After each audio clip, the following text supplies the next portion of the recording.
தமிழ்நாடு உட்பட 12 மாநிலங்கள் மற்றும் யூனியன் பிரதேசங்களில் இரண்டாம் கட்டமாக வாக்காளர் பட்டியல் சிறப்பு தீவிர திருத்தப் பணிகள் மேற்கொள்ளப்படும் என தலைமை தேர்தல் ஆணையர் ஞானேஷ்குமார் அறிவித்துள்ளார். டெல்லியில் செய்தியாளர்களை சந்தித்த தலைமை தேர்தல் ஆணையர் ஞானேஷ்குமார், பீகாரில் வாக்காளர் சிறப்பு தீவிர திருத்தப் பணிகள் வெற்றிகரமாக மேற்கொள்ளப்பட்டதாகவும், இதனைத் தொடர்ந்து இரண்டாம் கட்ட வாக்காளர் பட்டியல் சிறப்பு தீவிர திருத்தப் பணிகள் 12 மாநிலங்கள் மற்றும் யூனியன் பிரதேசங்களில் மேற்கொள்ளப்பட உள்ளதாகவும் கூறினார்.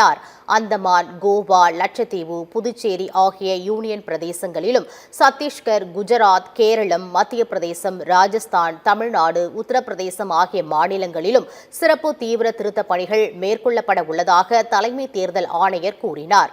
நவம்பர் 4ஆம் தேதி முதல் டிசம்பர் 4ஆம் தேதி வரை வீடு வீடாக சென்று கணக்கெடுப்பு பணிகள் தொடங்கும் என்றும், வரைவு பட்டியல் டிசம்பர் 9ஆம் தேதி வெளியிட திட்டமிடப்பட்டுள்ளதாகவும், இறுதி வாக்காளர் பட்டியல் பிப்ரவரி 7ஆம் தேதி வெளியிடப்படும் எனவும் கூறினார். அசாமில் வாக்காளர் சிறப்பு தீவிர திருத்த பணிகளுக்கான தேதி தனியாக அறிவிக்கப்படும் என்று தெரிவித்த ஞானேஷ்குமார், அனைத்து தலைமை தேர்தல் அதிகாரிகளும், மாவட்ட தேர்தல் அதிகாரிகளும் அரசியல் கட்சி தலைவர்களை சந்தித்து சிறப்பு தீவிர திருத்த பணிகள் குறித்து விளக்க வேண்டும் என்றும் கூறினார்.